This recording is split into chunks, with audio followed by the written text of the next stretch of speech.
دا داسې چل د طالبانو چې یتیمان صفحا ول، یعنی غټ سول طالبانو، بالغان سول خو قمقله ول، هوښیار نه ول، رشد یې نه درلود، نه به یې ورکوي. وارزقوهم فیها واکسوهم، خپله رأس المال هم مه ورکوئ، دا رأس المال په تجارت ورته واچوئ، په هغه ګټې مال نه دوی ته رزق پکې ورکوئ او کسوه ورته کوئ. وارزقوهم فیها، رزق ورکئ تاسې دوی ته فیها په دې ربح کې. وکسوهم وقولوا لهم قولا معروفا. وابتلوا الیتاما، امتحان کوي یتیمان، حتی اذا بلغوا النکاح، کله چې دوی ورسېدل بلوغ ته، چې فتوا په 15 کلونو د طالبانو د امام صاحبینو په مذهب فتوا ده. وابتلوا، امتحان کوي یتیمان تر دې چې ورسېدل نکاح ته، یعنی بالغان سول. فإن آنستم، که متریولي د هدایت، فادفعوا، ورکئ دوی ته اموال. طالبانو روح المانی د امام صاحب مذهب دلته نقل کړی. امام صاحب وایي که واړه ماشومان یتیمان ول راغټ سول او هوښیار ول خو مال یې ورکه، که هوښیار نه ول بالغ سول بیا به امام صاحب وایي مال ورکوي، صاحبین وایي نه به یې ورکوي. روح المانی د امام صاحب د مذهب ننګه کړې دلایل راوړي دلته.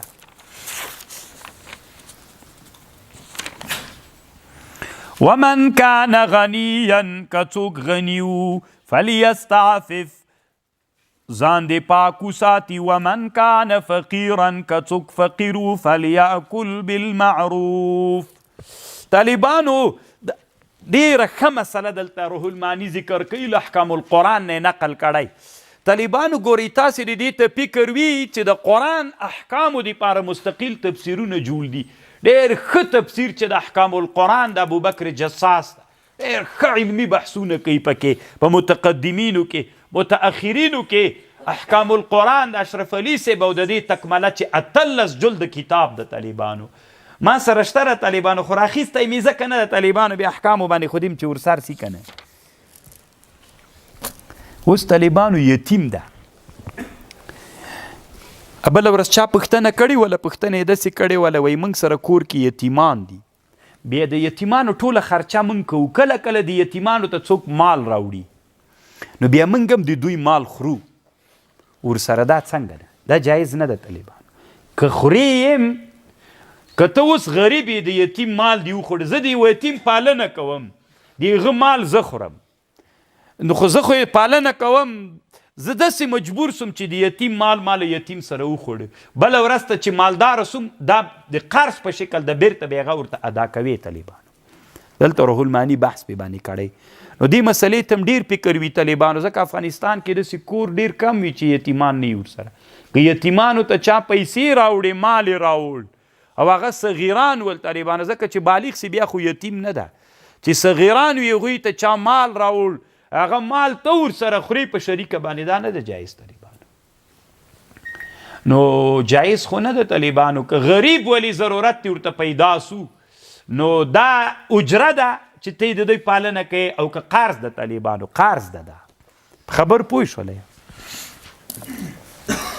فاذا دفعتم الیهم اموالهم فاشهدوا علیهم وکفى بالله حصیبا.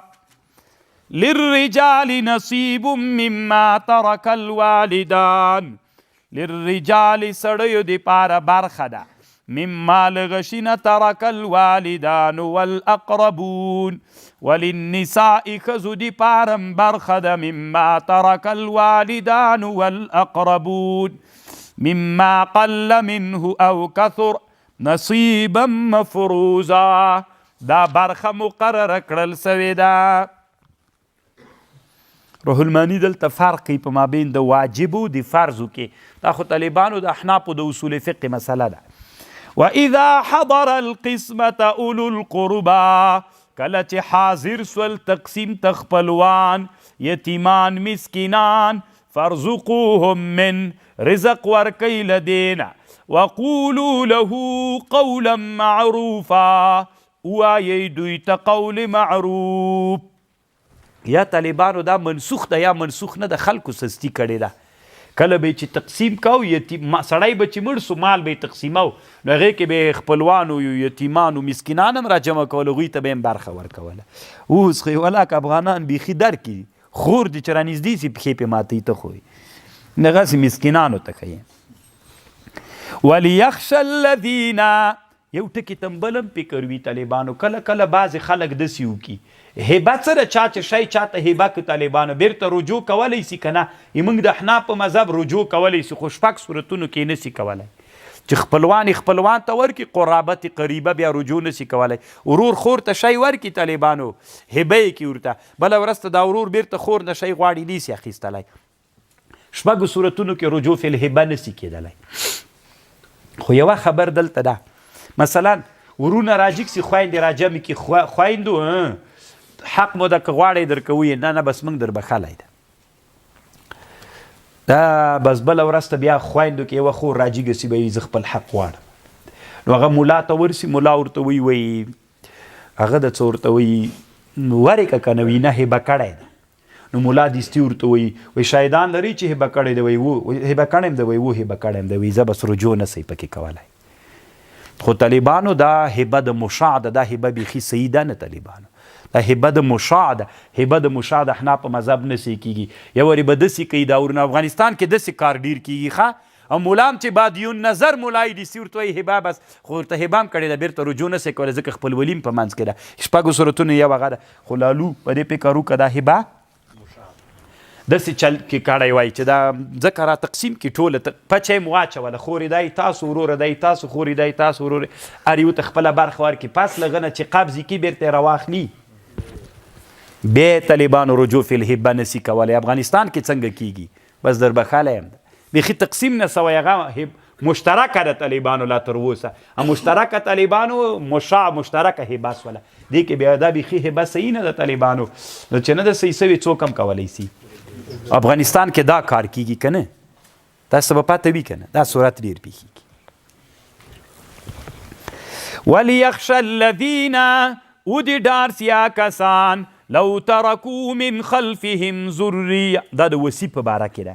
یعنې که یو سړی مړ سو تی وصي وګرځولې چې دما د یتیمانو باندې به فکر کوې نو. ولیخش ودي ډار سی الذین هغه کسان لو ترکو که پرېږدي من خلفهم ذریة ضعفا خافوا علیهم فلیتقوا الله وليقولوا قولا سديدا. یعنې ظلم مه کوه، ځکه که داسې نه وي بیا به بله ورځ ته مړ سي. کله دا خوښوې چې د تا یتیمان دي چا ته پاتې سي، نو اوس چې تا ته پاتې دي نو ښه پالنه وکړه.